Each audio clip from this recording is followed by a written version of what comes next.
uma máxima no cinema que é mostre e não conte. O cinema é uma arte originalmente visual, então é sempre mais interessante quando os diretores encontram maneiras visuais de transmitir as suas mensagens, de contar suas histórias, de desenvolver os seus personagens, etc. E eu vou falar hoje sobre um filme de terror da A24 chamado Herege, que é um filme bastante verborrágico e muito pouco visual. Isso inicialmente é um problema para qualquer filme, mas interessantemente esse filme funciona muito bem durante, digamos, 75% da projeção, mesmo sendo um filme baseado em muitos diálogos muito longos e também monólogos. E isso se dá principalmente porque o filme inteiro, para falar a verdade, gira em torno do personagem do Hugh Grant. O Hugh Grant, que era um dos maiores astros de comédias românticas lá nos anos 90 e 2000, teve um período sabático,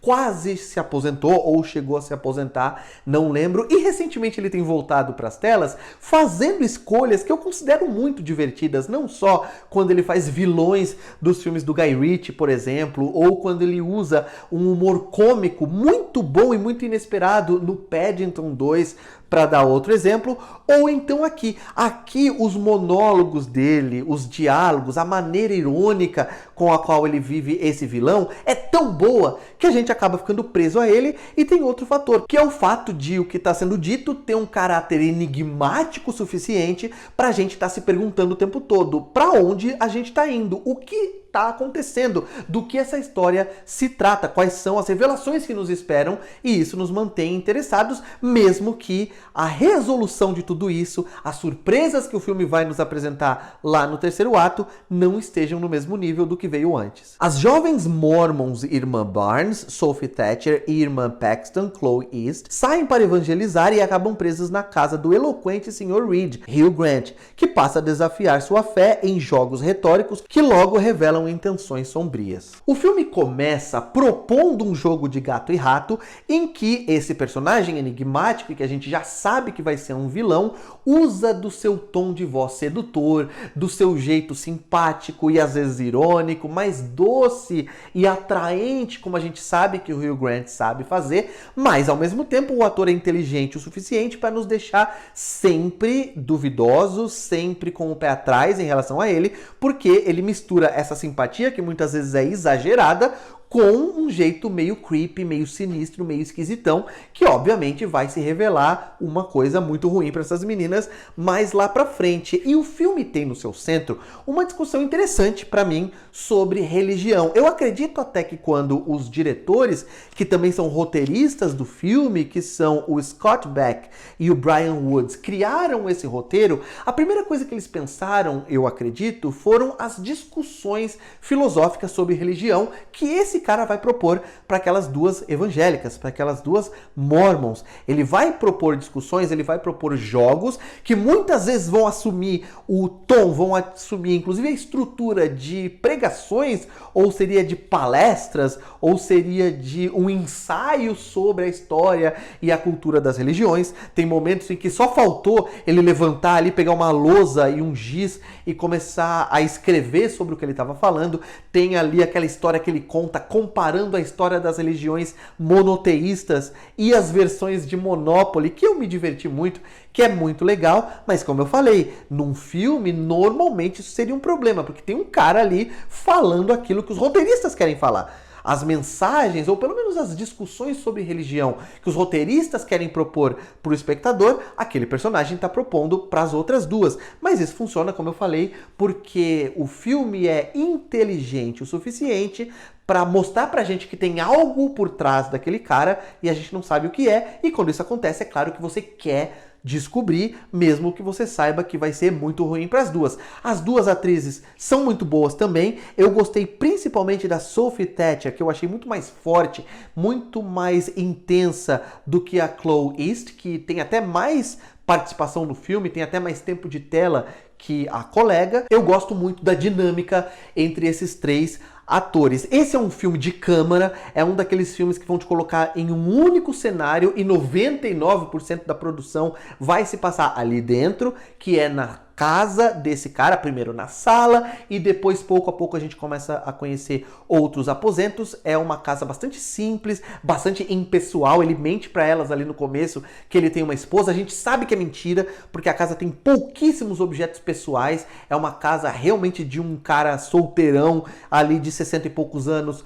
com rituais e com hábitos e com interesses escusos. Então o filme também é desinteressante visualmente. E quando a gente começa a conhecer o interior da casa e descobrir o que aquele cara tá planejando para as duas, o filme começa a ficar mais escuro, porque vocês vão entender o motivo, mas tem menos luz e isso faz com que o filme fique ainda menos interessante de um ponto de vista visual. Mas isso tá longe de ser o principal problema, porque, e aqui eu vou ter que revelar spoilers, tá? Eu tô avisando aqui, eu vou ter que revelar informações importantíssimas do final do filme.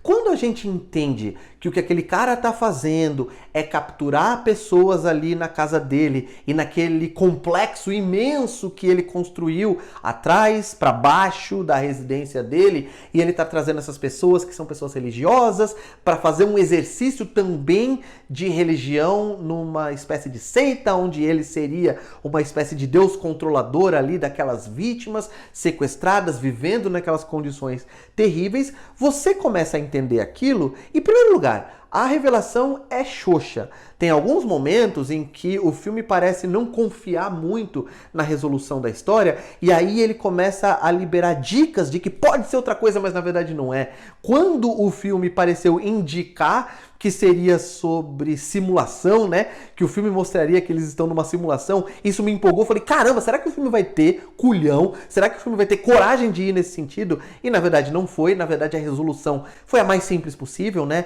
É mais um psicopata pegando meninas, aprisionando, torturando, matando, etc. E também começam a se apresentar os problemas lógicos. Porque, em primeiro lugar, por mais que tenha uma maquete ali na mesa dele e que você consiga ver mais ou menos como funciona aquele complexo, a logística é complicada.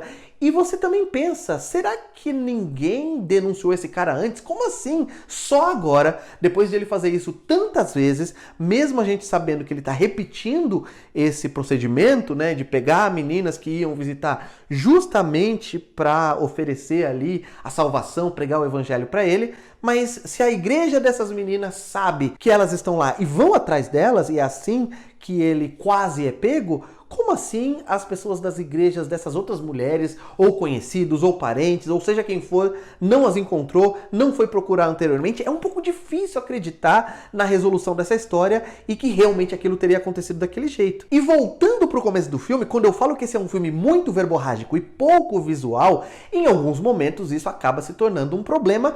Por exemplo, quando as duas meninas começam a descobrir o que o cara tá propondo, começam a entender o modus operandi daquele vilão que aprisionou elas, que tá guardando elas ali como reféns, elas fazem isso oralmente. Então, ao invés de descobrir através de imagens o que está acontecendo, a gente está sempre precisando ser informado por elas, porque o filme parece sempre estar 2 passos na frente da gente. A gente está ali passivo, ouvindo o filme propor um enigma, solucionar o próprio enigma, explicar pra gente e a gente falar, tá bom, entendi. Agora que essa menina explicou tudo pra mim, eu entendi, mesmo que o filme não tivesse me dado elementos suficientes antes, principalmente elementos visuais, para entender isso por conta própria. Isso sim, nesse momento, acaba sendo bastante decepcionante, até porque ali não tem mais motivo da gente achar aquela interpretação do Hugh Grant super atrativa, porque ele se torna um vilão comum de qualquer outro filme de terror. Me diverti muito com Herege, mas não posso negar que saí do cinema com uma decepçãozinha, porque eu acho que o filme não soube se resolver. Ele soube muito bem fazer perguntas, plantar o mistério na nossa cabeça, mas não soube oferecer nenhum pagamento suficiente para o nosso investimento de 2 horas no filme. Eu quero muito saber de vocês, quando vocês assistirem ao filme, se vocês gostaram ou não gostaram, se concordam ou discordam dos pontos que eu apresentei nessa crítica. Deem um like no vídeo também, se inscrevam no canal, cliquem no sininho e em sempre, para sempre receber notificações de vídeos novos por aqui, se vocês ainda não fizeram isso. E por hoje é isso, um abraço, tchau. You will witness a miracle.